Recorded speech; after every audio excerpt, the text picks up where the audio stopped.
매일 오전 11시 강한 녀석들이 옵니다. 안녕하세요. 권미란입니다. CPI 발표 이후에 주식시장에 안도감 플러스 쇼커버린 장세가 펼쳐졌습니다. 간밤 미국장 3대 지수가 3에서 7%까지나 급등 연출했는데요. 10월 CPI를 보시면 중고차 가격의 둔화 조짐이 뚜렷하고 주거 비용은 여전히 높은 수준을 가리키고 있습니다. DB금융투자에서는 이 주거비에 대해서 소비자 물가지수에서 산출하는 평균 주거 비용은 최근에 계약된 임대료를 뒤늦게 반영하는 측면이 있기 때문에 당분간은 주거 비용이 좀 높게 유지가 되다가 내년 상반기 정도에는 정점이 나올 수 있을 것으로 예상을 했는데요. 물가도, 연준의 긴축도, 또 중국의 제로 코로나 정책도, 전쟁도 이 모든 것들이 우려의 정점을 지난 것일까요? 그렇다면 앞으로 확인할 것은 무엇이 있을까요? 앞으로 확인할 대목에 대해서는 시장에서는 연말의 소비력과 또 물가의 하락 속도 계속 면밀하게 관찰해 보자는 의견들이 나오고 있습니다. 아무래도 물가에 대한 또 연준의 반응들도 좀 봐야 하고요. 또 경기 침체가 어떤 형태로 일어날지, 그리고 과연 이런 과정들, 경기 침체 분위기 속에서 연말 소비 시즌은 또 어떻게 지나갈지 이런 부분들을 잘 좀 체크해 봐야 될 텐데요. 그렇지만 12월 FOMC가 이제 한 달 정도 더 남았습니다. 다음 달 14일 현지 시간 그 이후의 결과를 우리가 확인할 수 있는데 그때까지 우리 시장 안에 낙폭 과대주와 또 주식시장 자체의 회복력을 좀 더 볼 수 있을까요? 세 분 만나보시죠. 안녕하십니까? 안녕하세요. 반갑습니다. 세 분의 강한 코멘트, 오늘 어떤 코멘트 나올까요? 함께 보시죠. 신상원 전문가 777 잠시 즐겨보자. 최태규 전문가 금리 인상 시기에 국가, 기업, 개인 부실 우려 조짐.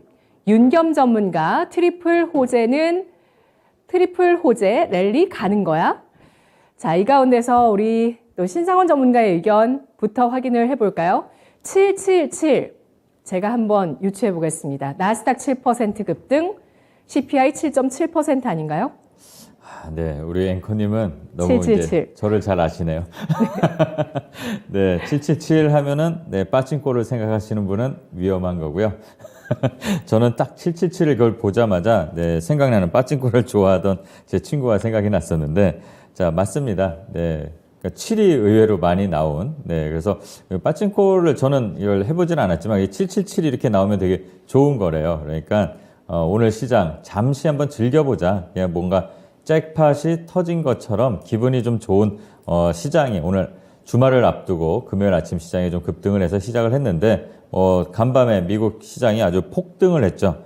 CPI 상승률이 러시아 우크라이나 전쟁 이전 수준으로 네, 이제 됐고 또 그로 인해서 이 연준의 정책 기대감이 이제 강하게 반영이 되는 것 같습니다. 그래서 좀 시장을 실제로는 우리 개인 투자자 여러분들이 아주 기분이 좋지는 않을 겁니다. 다 아시겠지만 우리가 저 위에서 이제 떨어진 그런 게 있기 때문에 하지만 예, 그래도 여기까지 버티신 분들이라면 그래도 다행히 이번에는 조금 더 안도하는 뭐 정말 여유 있게 차 한 잔을 드실 정도로 차를 마시면서 시장을 볼 수 있는 하루가 될 것 같고요. 그런 기분을 잠시 즐겨보자는 의미입니다. 시세는 안 나왔으니까요. 그리고 아직 갈 길이 멀다는 거. 하지만 시장이 계속 이렇게 우리가 경험을 하다 보면 아무리 어려운 게 있어도 그래 결국 오르락내리락 하는 게 반복되는 거지 라는 거 이 정도만 알면 좋을 것 같습니다.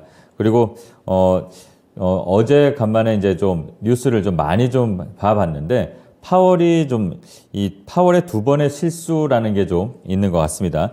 인플레는 일시적이라는 그런 언급 때문에 좀 이게 대응이 늦었다 했던 적도 있고 또 11월에는 갈 길이 멀다. 금리 인상은 더 할 것이다. 이렇게 강하게 하고 시장을 좀 위축시키는 그런 멘트를 좀 했지만 잘 보면 시장은 결국 시장 조성하는 사람들이 이렇게 기준을 만들고 그러지만 어쨌든 시장 참여자들이 움직이면서 시장의 다양한 요소들과 함께 움직이는 것 같습니다. 그래서 진단과 예측 함부로 하면 안 된다는 거. 그래서 그 진단과 예측 실수로 좀 비판을 받는 것 같습니다. 그리고 이제 G20이 곧 시작하는데 이 G20에서 정상들이 만나서 하나씩 뭔가를 풀어갈 수 있을지 그런 것도 한번 살펴보는 다음 주 이렇게 좀 보면 될 것 같아요. 미국과 중국이 대면 회담을 처음 하는 거라고 합니다. 그럼 이제 뭐 갈등, 다양한 대만 관련한 갈등, 또 무역 관련한 갈등, 이런 갈등 요소들을 어느 정도 풀 수 있는 좀 화해 제스처, 그런 것들이 나오면 좋을 것 같고, 또 러시아 우크라이나 전쟁 관련해서도 미국과 중국이 어느 정도 중재자 역할을 할 수도 있는지, 그런 것들을 관심 있게 보면서 다음 주 G20 정상회담 진행되는 걸 한번 살펴보면 좋을 것 같습니다. 그리고 시장이 이러다 보니까 조용히 안 보이는 사람들이 있습니다. 비관론자들, 네, 하락만 하면 그렇게 공포감을 막 주면서 더 내려간다, 깨진다, 1900 간다, 1800 간다 이러는데, 그런 사람들을 뭐라고 하려는 게 아니라, 네, 여러분들이 잘 한번 생각해 보시라고 이 말씀을 드리는 겁니다. 아무리 비관이라고 해도 정말 시장이 빵 하고 터지는 거는, 네, 전 세계가 그냥 멸망하는 이런 거 외에는, 전쟁하는 거 외에는 없다는 걸 이제 아셨을 겁니다. 그러니까 그런 비관론자 이런 거보다 스스로 시장을 한번 판단하는, 해석하고 판단하는 그런 시장 지금 흐름이라는 걸 좀 아셨으면 좋을 것 같고요.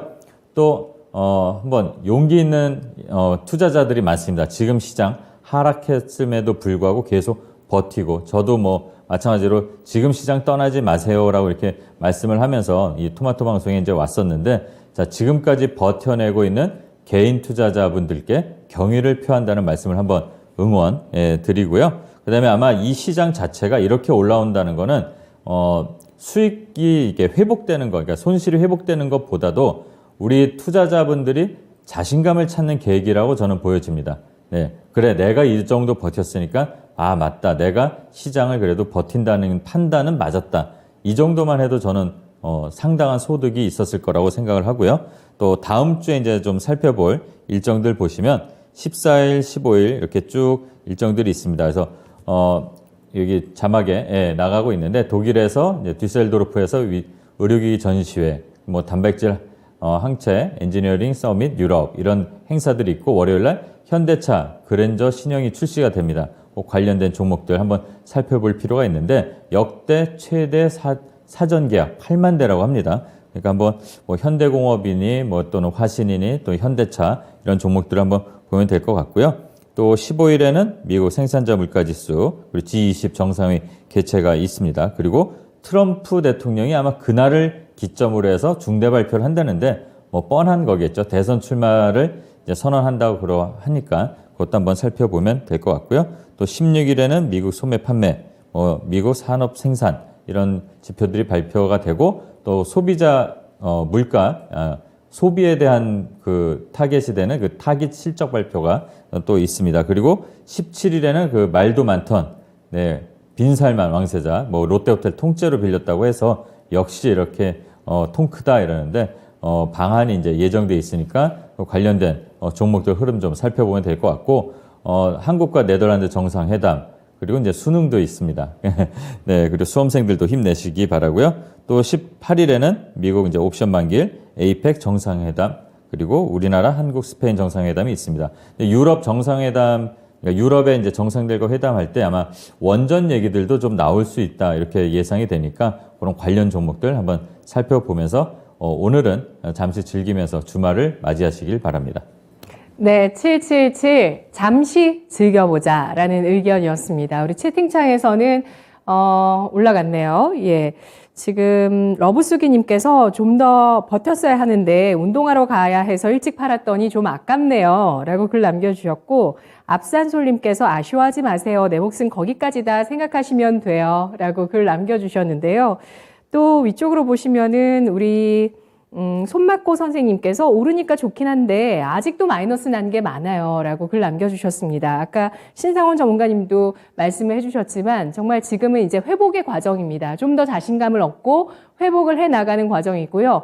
이런 과정들이 이제 나오는 것을 조금 앞두고 사실 물타기를 더 해도 되냐, 집, 주식, 채권, 예금, 이런 거 비교해서도 또 질문도 드리고 그런 이야기들을 해왔었는데요. 자, 이렇게 주식시장 회복세를 완연하게 보여주고 있고요. 또 간밤에 정말 777이라고 얘기할 만큼 의미도 있었습니다. 7.7%의 CPI는 올해 처음입니다. 그러니까 지난 2월보다 더 낮게 나온 거고요, 물가가.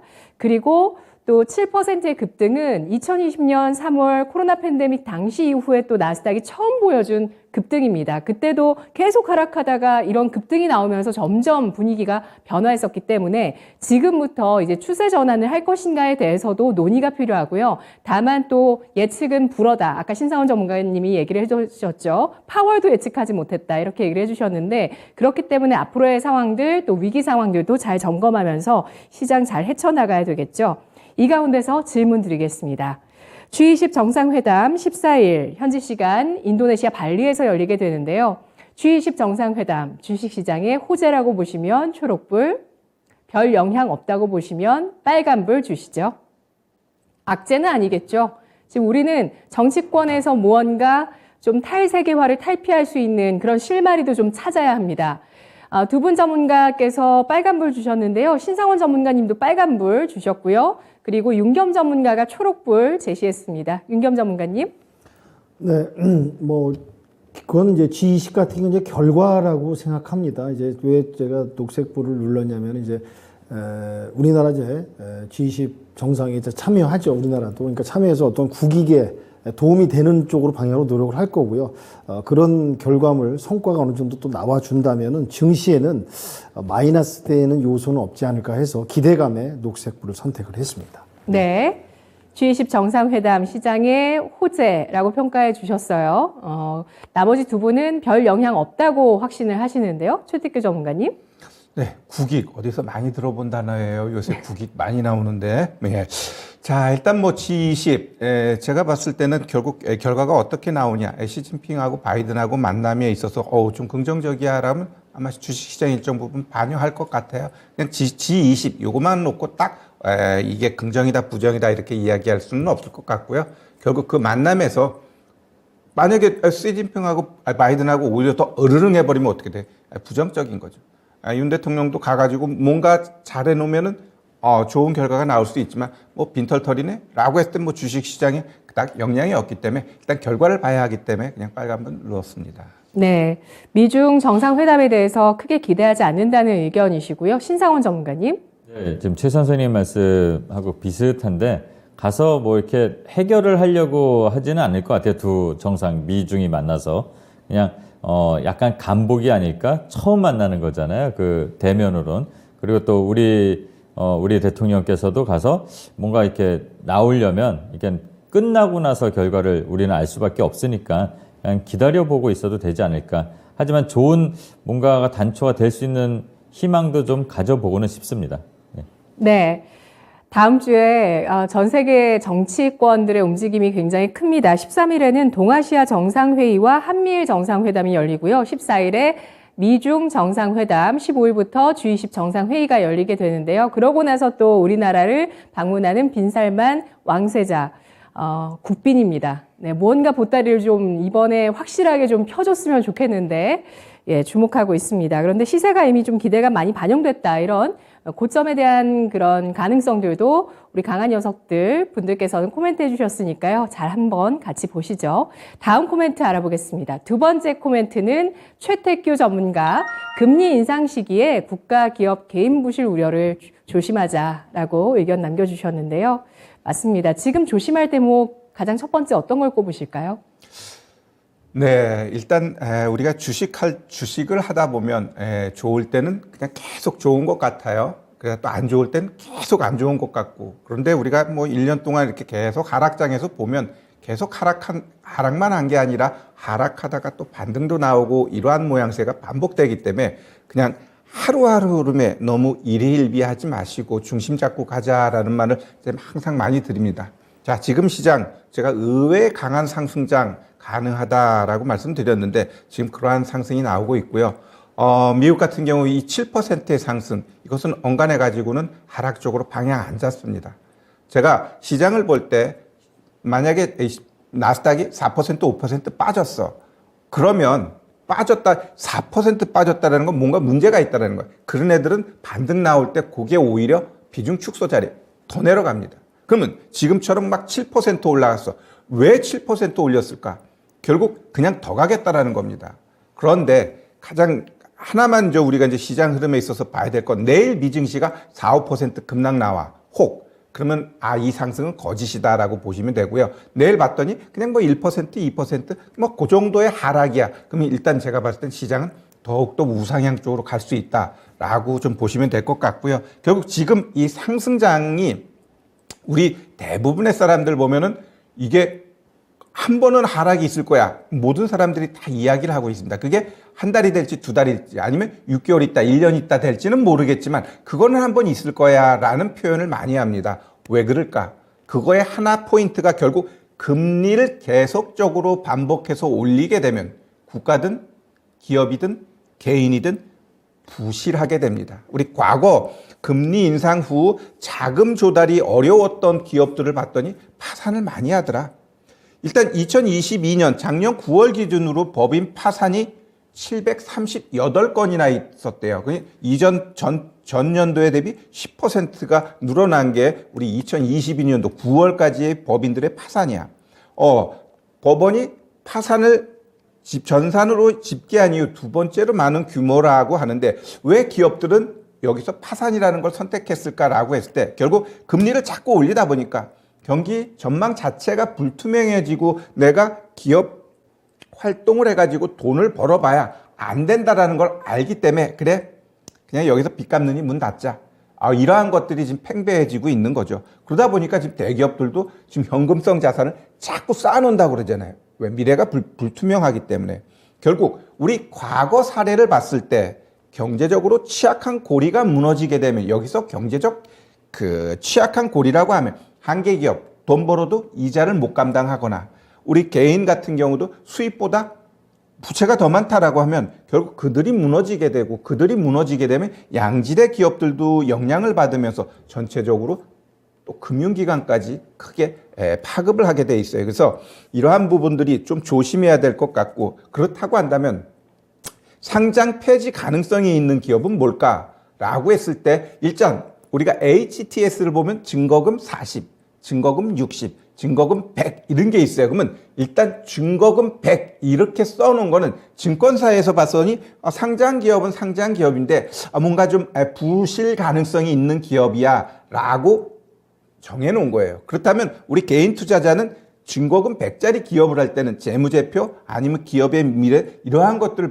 보고서 잘 접근해야 돼요. 증거금 100이니까 100% 문제가 있다. 그건 아니에요. 열에 하나는 또 괜찮은데 증거금 100인 경우도 간혹 있어요. 그러나 조심해야 될 건 조심해야 될 것 같고요. 또한 임원이라든가 대표 이런 사람들이 횡령, 배임 이러한 문제가 발생되는 기업 자체는 아예 관심을 갖지 마세요.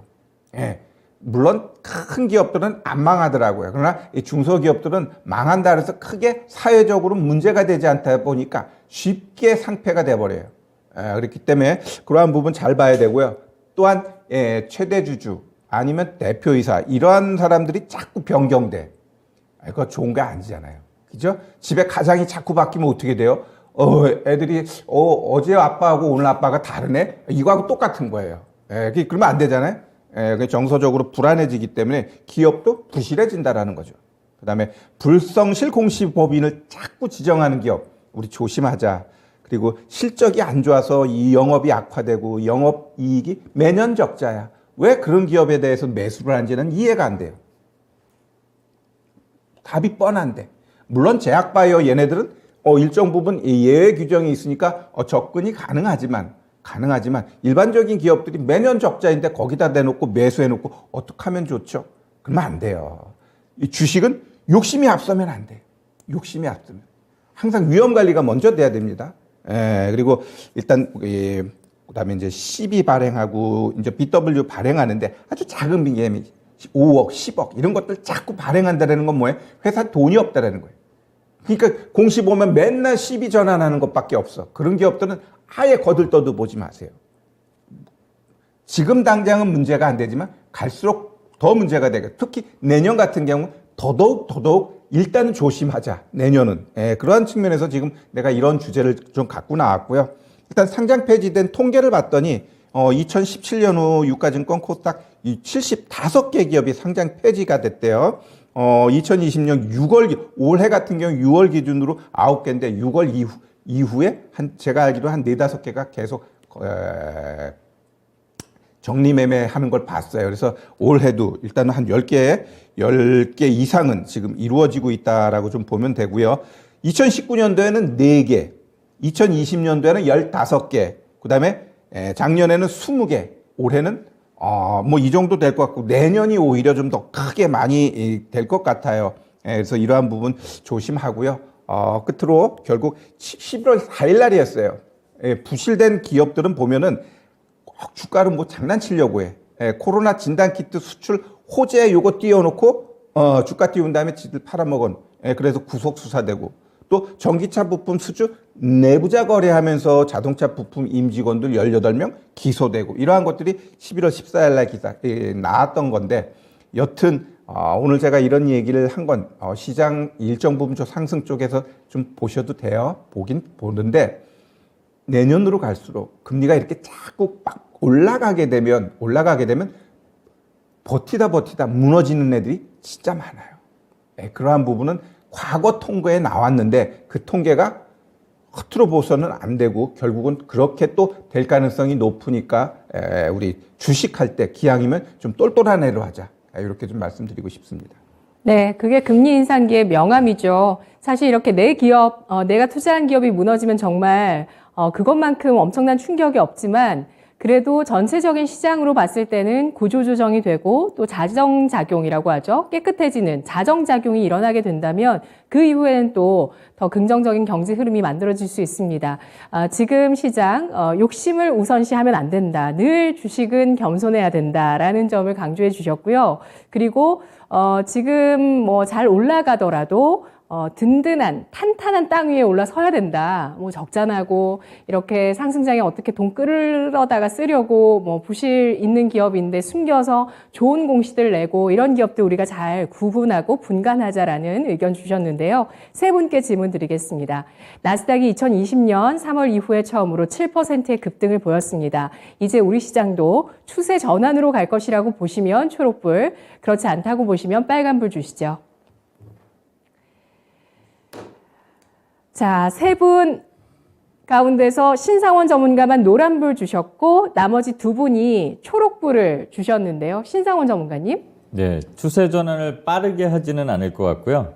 이제 외국인 수급이 좀 좌우를 할 것 같습니다. 지금까지 여기까지 올라오는데 들어온 그러니까 수급이 아마 한 5조 한 4천억 정도였는데 이게 좀 조정을 좀 거치고 가지 않을까? 뭐 이런 거고요.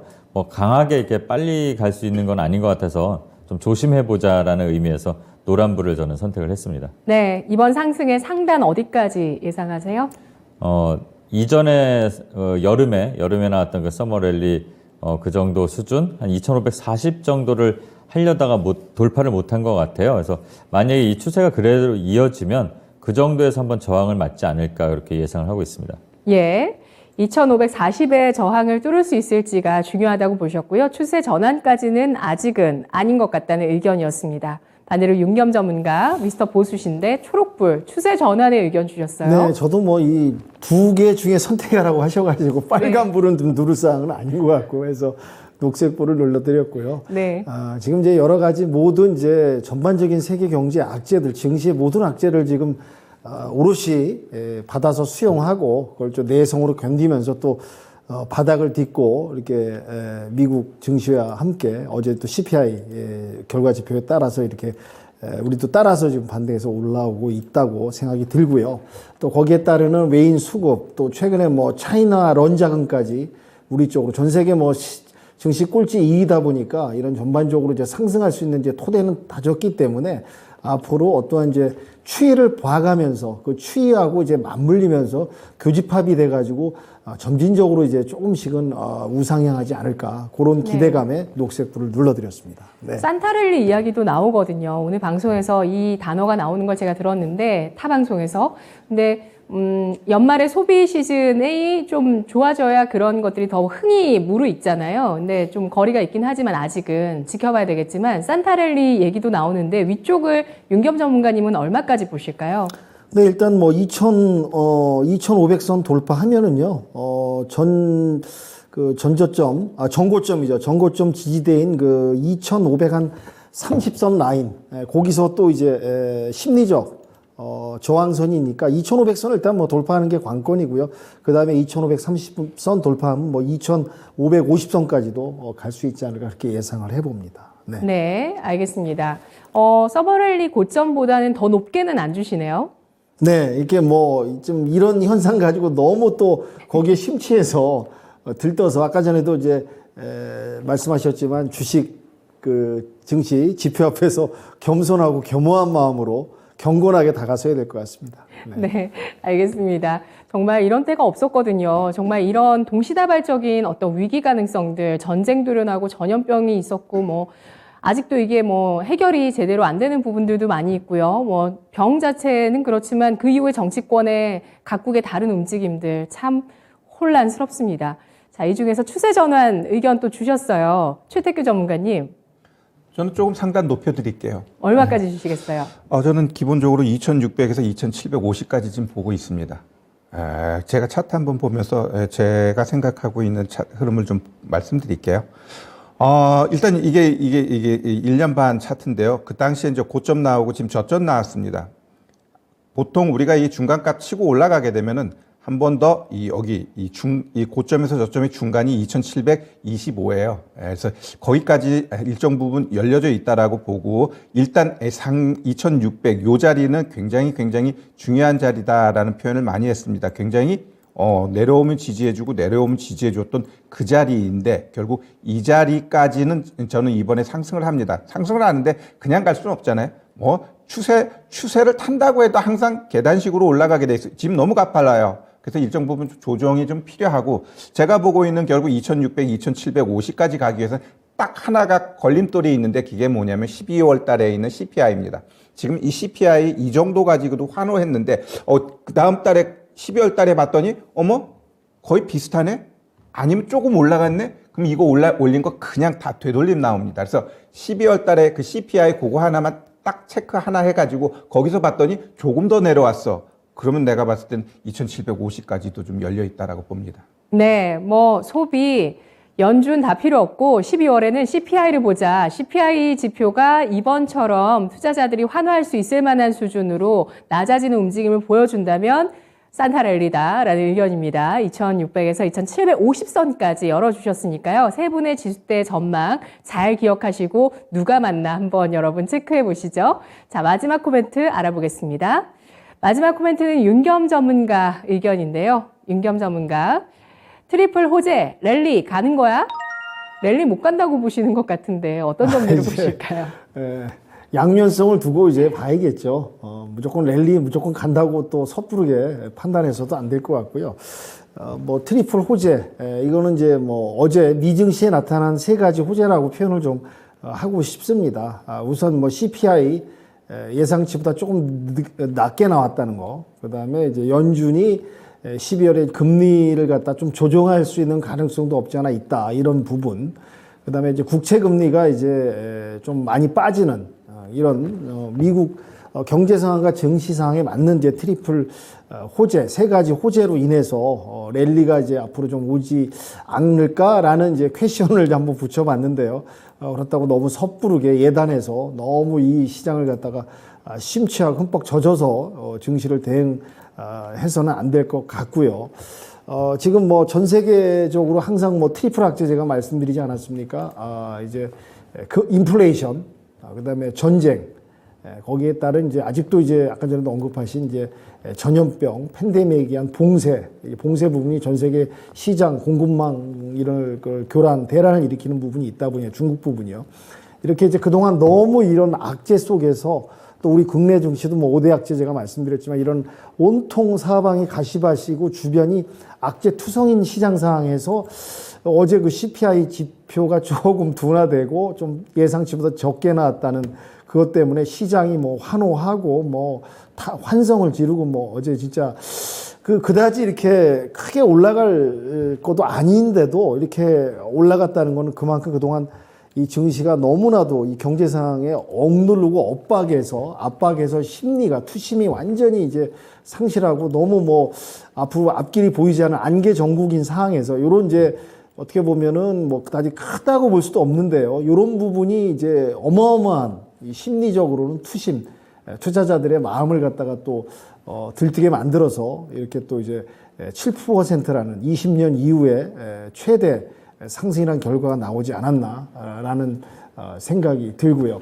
하여튼 간에 이런 그 미 증시의 이런 좋은 호재거리들은 하여튼 뭐 우리 국내 증시는 뭐 연동성, 민감성 누누이 말씀드리지만 이런 부분에서 이제 도움이 되는 게 아닐까. 그래서 아까 전에도 코스피 예상 지수가 이렇게 나왔는데 또 최태규 선생님께서 말씀하신 그 정도까지 저도 갔으면 하는 간절한 또 바람이 있습니다. 그런데 이제 앞으로 이제 모든 상황은 이제 지켜봐야겠죠. 거기 이제 상황과 시기와 어떠한 이제 뭐 여러 가지 부분하고 맞물려서 궤를 같이 하면서 이제 점진적인 상승을 한다면 그렇게 가지 않을까 생각이 됩니다. 그리고 이제 뭐 전쟁 부분이 또 얘기가 나오고 있는데요. 유럽 같은 경우 이제 코소보하고 세르비아 이 갈등 부분이 또 격화돼서 여기서 이제 지역적인 전쟁, 뭐 러우 전쟁도 안 끝났는데 또 이 전쟁 얘기가 슬금슬금 올라오고 있습니다. 이 부분이 이제 확대돼서는 안 될 것 같고요. 그래서 EU가 이제 갈등을 치유하기 위해서 중재하는 부분이 나온다. 이런 부분도 이제 숨어 있는 악재인데 뭐 러우 전쟁처럼 메가톤급은 아니지만 어쨌든 간에 뭐 전쟁도 안 끝났는데 또 뭐 어떤 유럽에서 전쟁이 또 난다면은 증시에는 이제 플러스 되는 부분이 아니니까요. 이런 부분도 체크를 해봐야 될 것 같고요. 또 이제 바이든하고 시진핑이 이제 이번 달 이제 바이든이 이제 대통령이 된 이후에 첫 정상회담이 열린다고 합니다. 아까 전에도 언급됐지만 저도 이 부분 말씀드리는 이유가 대만 분쟁 이 부분하고요. 우리 때 북한의 핵무기 또 이제 러우 전쟁 이런 부분 그다음에 아까 전에도 얘기 나왔지만 중미 간의 미중 간의 이제 무역 분쟁 이런 부분 때문에 이제 전반적인 회담을 하는 것 같습니다. 어느 한쪽이 뭐 일방적으로 밀어붙인다고 이게 또 자기네 유리한 쪽으로 타결되는 게 아니니까 서로 어떠한 협상과 조율이 좀 있지 않을까 기대해보고 여기서 어떠한 좀 해결 방안이나 어떤 좀 긍정적인 신호가 나온다면 이것 또한 이제 증시에는 나쁠 게 없을 것 같습니다. 이런 게 좀 플러스로 좀 이런 전반적인 이런 미중 간의 이런 어려운 부분이 좀 해결됐으면 하는 바람이고요. 국내 증시 같은 경우 이제 전반적으로 이제 오늘 다 전반적으로 상승을 다 했습니다. 그런데 중요한 건 이제 다음 주가 어떻게 이제 방향을 잡을 것이냐가 관건인 것 같고요. 거기에 맞는 섹터 종목들을 잘 구별해서 대응하는 게 낫지 않을까라는 생각이 들고요. 사우디하고 지금 뭐 비전 2030이라고 7개 관련된 이런 중요한 종목에 대해서 또 협의하고 장관끼리 얘기가 되고 있습니다. 사우디가 우리나라에 거는 기대가 상당히 큽니다. 건설 뭐 네옴시티는 많이 올라왔고요. 오늘 이제 발표된 7개 관련된 이런 업종 분야에 관련된 종목들 한번 꼼꼼히 체크해 보셨으면 하는 생각이고요.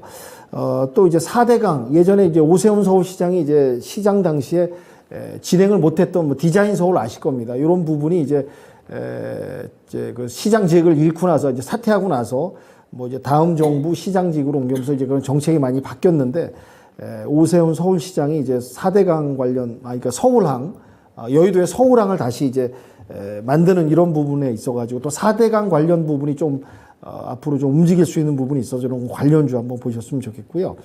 UAM 도심 항공 모빌리티 해갖고 버티포트라고 그래갖고 이제 이착륙할 수 있는 도심에 이착륙할 수 있는 여러 가지 이제 시향 모델이 좀 얘기가 나오고 있습니다. 그래서 이런 관련주들 보시고 또 LG 엔솔하고 이제 GM이 합작해서 이제 배터리 만드는 부분이 이제 상당히 이슈화 되고 있습니다. 그래서 어차피 지금 주도주로서 전기차 2차 전지 시장에서 계속 전기차 좀 보셨으면 좋겠고 오늘 관심 있게 봤던 섹터는 뭐 그 원전 두산 모빌리티의 이제 이집트 수주 그런 부분에서 관련주들이 또 움직일 수 있지 않을까. 그다음에 UAM 전기차 스마트팜은 이따 이제 종목 한번 추천 종목 말씀드리도록 하고 이렇게 전반적으로 보시면서 하여튼 뭐 좋은 호재, 좋은 소식, 좋은 뉴스가 증시에 지금 뭐 햇살이 비추고 있습니다. 하여튼 다음 주에 또 이걸 갖다 신중히 보시면서 접근하시고 풀어가시길 부탁 말씀드리겠습니다. 네, 관심 섹터 3가지 나왔습니다. 원전, 전기차, UAM, 스마트팜까지 나왔는데요. 원전 같은 경우는 오늘 흐름 체크해 주실 내용 있으신 분 계실까요? 원전? 없으신가요? 오늘 뭐 중소형주가 좀 강하다고 저는 좀 보고 왔습니다. BHI가 급등을 하고 있더라고요. 한신기계 어떤가요, 윤겸 전문가님? 한신기계도 말씀해 주셨잖아요. 두산 모빌리티의 그저 이집트 수주 사건에 의해서 이게 낙수 효과 햇살이 퍼지듯이 관련 뭐 중소 섹터들도 움직일 수 있는 여지가 있다고 그렇게 보고 있습니다. 네. 예, 오늘 뭐 원전주 움직이고요. 전기차도 움직입니다. 움직이지 않는 쪽을 좀 의견 물어볼까요? UAM.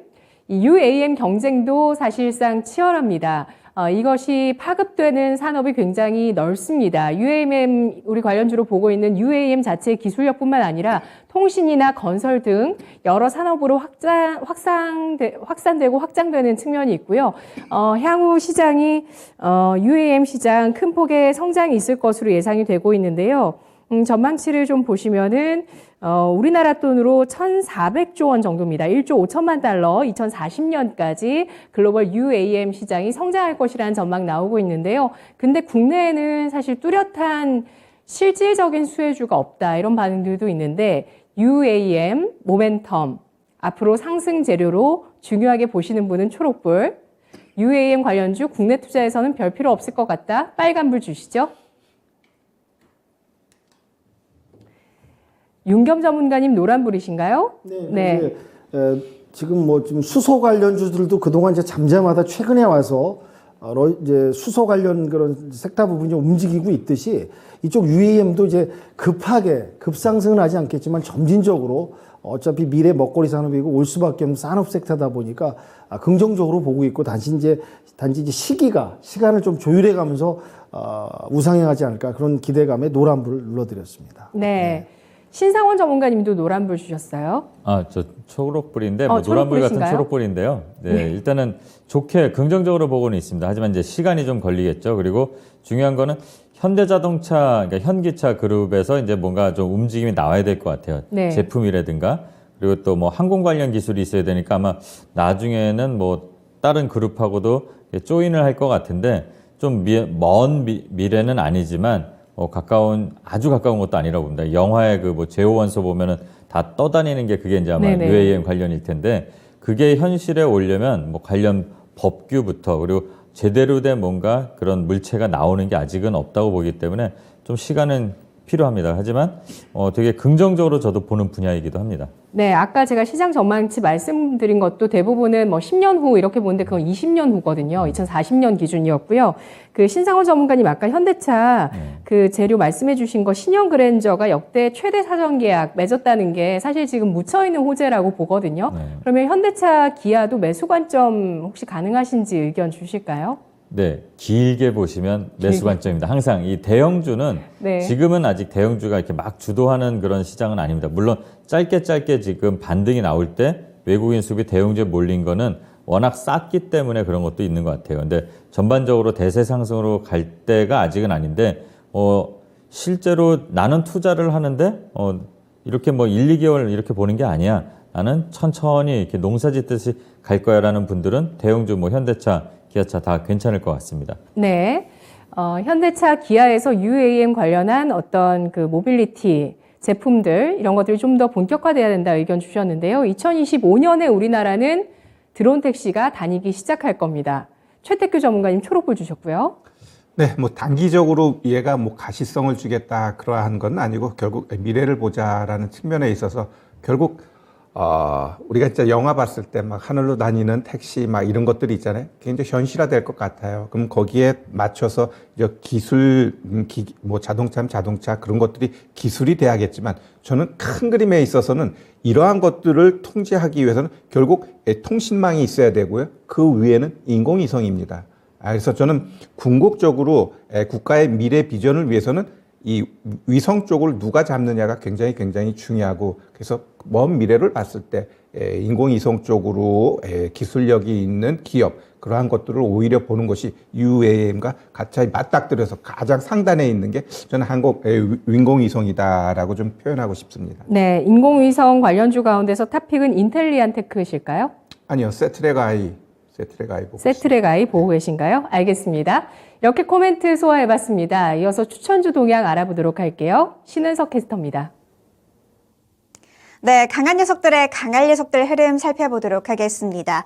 우리 시장 이 미국 CPI 지수가 예상치를 하회하면서 하루 만에 다시 급반등하고 있습니다. 현재 코스피는 2460선을 회복했고 코스닥은 720선에서 움직이고 있는데요. 오늘 시장에서는 이 미국 나스닥 시장에서 빅테크 종목들의 상승이 나오면서 우리 시장에도 플랫폼주들 그리고 게임주들에도 훈풍이 들어오는 모습입니다. 네, 한편 신상훈 전문가의 지난 티켓 종목이죠. 대창 단조 오늘 52주 신고가를 경신한 가운데 유신과 성신양회 오늘도 상승해주면서 유신은 현재 무려 63%가 넘는 수익률, 성신양회는 19%가 넘는 수익률을 가져가고 있고요. 이 동양파일도 51%가 넘는 수익률을 기록하고 계십니다. 또 윤겸 전문가의 어제 추천주였죠. LG 디스플레이는 애플이 공들여 개발 중인 혼합현실 헤드셋에 부품을 공급할 것이라는 기대감에 오늘 주가 상승하고 있는데요. 또 신기수 전문가의 추천주 아모그린텍 오늘 강세를 보이면서 티켓을 코앞에 두고 있는 가운데 신기수 전문가의 또 다른 추천주죠. 카티 치료제로 미국 특허를 획득한 에클론도 현재 9%대의 수익률을 기록하고 있습니다. 네, 그러면 오늘 탄생한 토마토 티켓 업데이트 현황 체크해 보도록 하시죠. 네, 어제 이어서 윤겸 전문가의 티켓입니다. 종목은 HB 테크놀로지인데요. 이 디스플레이 검사 장비 기업 HB 테크놀로지가 삼성 디스플레이의 OLED 투자에 수혜를 입을 것이라는 기대감에 주가 오르고 있습니다. 매수가는 1,765원, 그리고 목표가는 2,000원으로 제시를 해주셨는데 최고가 1,945원까지 올라주면서 10.2%의 수익률을 달성하셨네요. 네, 윤겸 전문가님 어제 티켓 4장으로 티켓 폭탄을 터뜨리시더니 오늘도 역시나 또 티켓을 획득하셨습니다. 네, 그러면 현재까지 전문가별 토마토 티켓 보유 현황 체크해 보도록 하시죠. 네, 윤겸 전문가님 드디어 신상훈 전문가님을 꺾고 1위로 올라서게 되셨습니다. 티켓 11장으로 단독 선두로 올라서게 되셨고요. 신상훈 전문가는 한 장 적은 10장으로 2위로 밀려나게 되셨네요.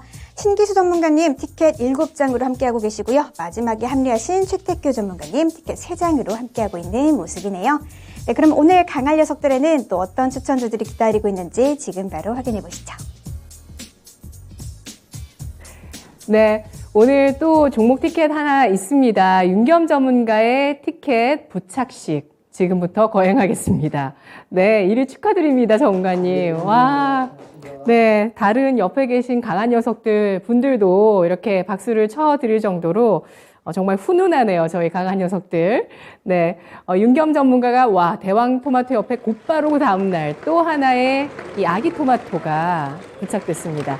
HB 테크놀로지 9월 30일 종목이고요. 수익률이 10% 나왔어요. 손절되지 않고 잘 버티고 있다가 수익률 나왔는데요. 지금 어떻게 대응을 해볼까요? 네, 시간이 좀 많이 좀 걸렸습니다. 더디게 해서 이제 올라와서 이제 10% 약간 이제 올라왔는데 그때 이제 제가 9월 30일 날 반도체 장비, LCD, 태양광 관련 기업이라고 말씀드렸고요. 삼성에 이제 약간 전에도 언급되었지만 OLED 투자 요거 관련 수혜주고 또 이제 애플에서 폴더 부분 관련해서 이제 연관성이 있는 수혜주라는 말씀드렸고 근데 좀 더 기대했던 게 이제 밀레 서재라는 이제 IPO 공개해서 이제 IPO를 진행하는데 요거 이제 기대감 HB 인베스트먼트하고 관련된 이제 지분분 부분 때문에 기대를 많이 했었습니다. 근데 아쉽게도 이제 밀레 서재가 상장 철회가 되면서 그런 건 약간 좀 김이 빠지긴 했는데 여하튼 OLED 투자 관련해 가지고 삼성에서 그런 관련성으로 해서 상승을 하지 않았나 생각이 듭니다.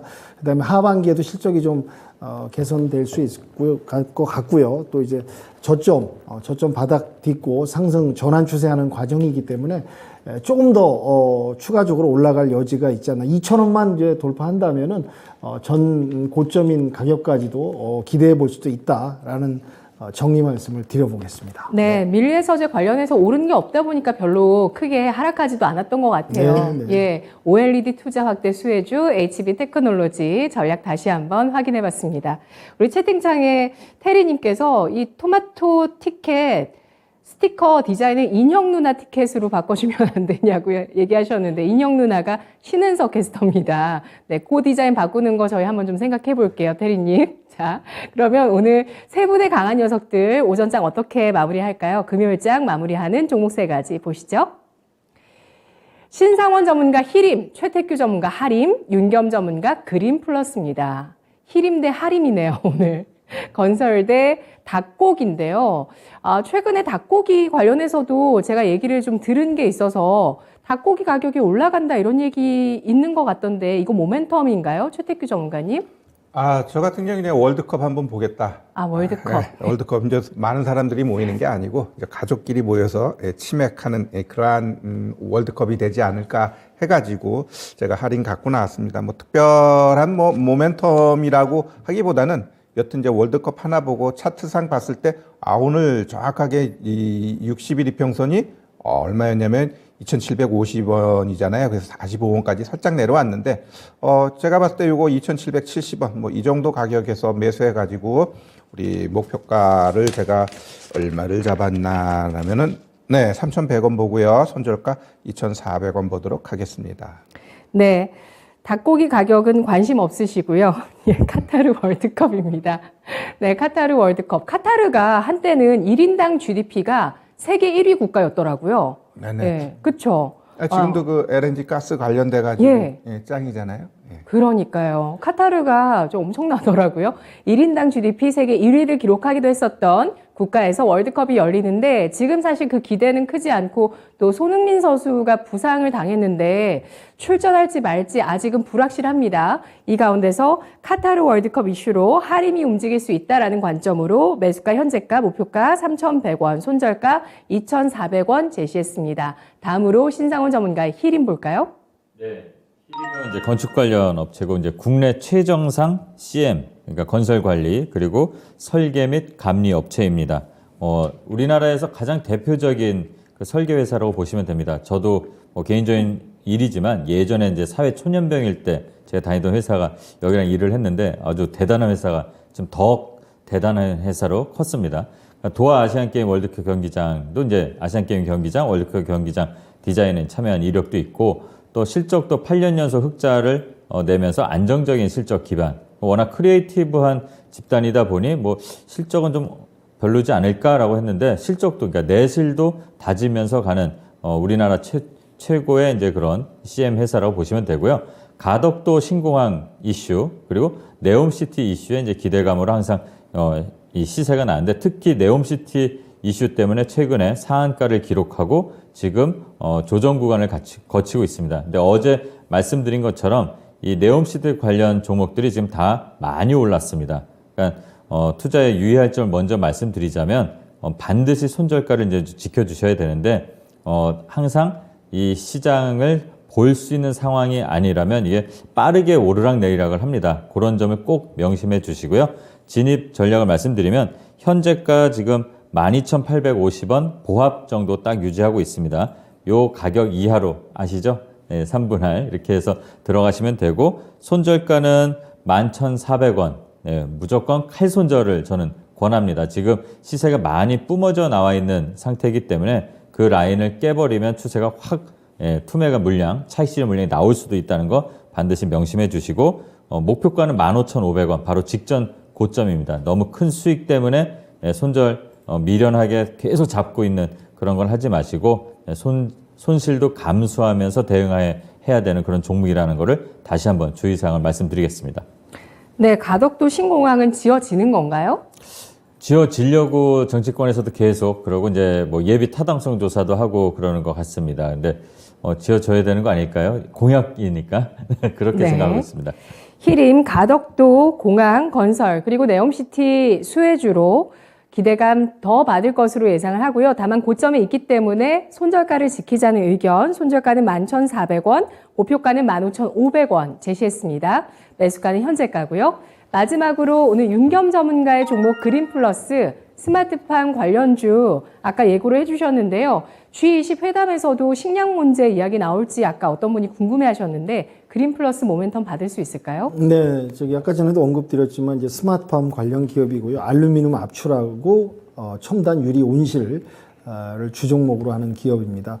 한국하고 사우디하고 이제 수교한 지가 이제 뭐 60주년이 돼 가는데요. 이제 수요 관련해 갖고 이제 7대 농수산이라든지 문화 쪽으로 이렇게 문화 콘텐츠 관련해 갖고 협력하려는 사우디라는 국가가 우리나라를 상당히 이제 좋은 국가 브랜드 이미지하고 여러 가지를 갖다가 이제 좀 수용하려는 그런 이제 움직임이 나오고 있는데 특히 농수산 관련해서 협력이 좀 기대되고 있습니다. 그래서 거기에 관련주인 그린플러스를 오늘 가지고 나왔고요. 3분기 실적이 상당히 전년 대비 많이 증가해서 실적이 늘어나고 있습니다. 그리고 차트상도 이제 이런 주변 환경 좋은 여건을 토대로 해서 이제 추세 전환 또 추가적으로 올라가려는 모습이 좀 보이고 있고요. 재무적으로도 이제 매출도 늘어나고 있고 또 재무 구조도 재무 비율도 유동성 한 200%, 부채는 한 70%좀 이상적인 그런 상황인 모습을 말씀드리고요. 오늘 진입하신다면은 종가에 진입하시기를 부탁드리고 목표가는 14,000원대가 이제 상당히 이제 위에 저항 매물이 좀 몰려 있습니다. 1차 목표가 14,000원을 돌파하느냐가 문제인데요.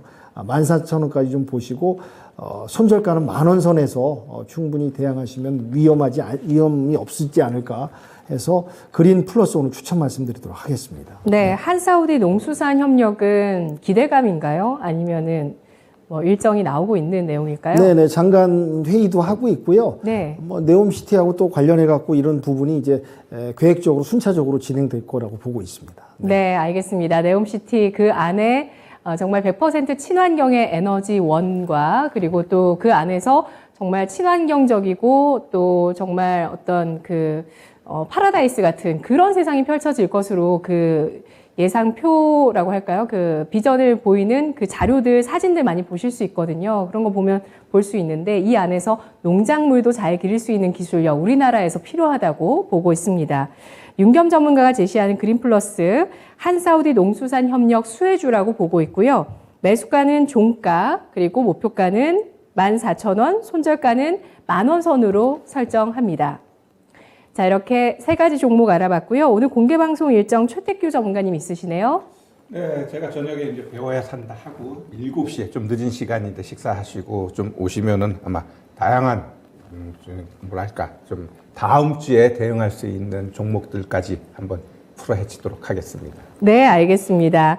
자, 다음 주 시장 더 많이 궁금하고 기대되시죠? 다음 주 전략을 오늘 저녁 7시에 또 최택규 전문가의 전략으로 함께 하실 수 있습니다. 오늘은 신상원 전문가 쉬어가고요. 매일 신상원 전문가 또 공개방송 보고 싶다 하신 분도 계셨는데 아쉬우실 것 같아요. 다음 주에 또 뵙겠습니다. 세 분 수고하셨습니다. 고맙습니다.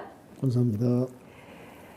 네, 지금까지 투자 판단에 도움드릴 수 있는 내용들 알아봤습니다. 다만 주가의 상승과 하락을 보장하지 않는다는 점 유의하시면서 투자하시면 좋겠습니다.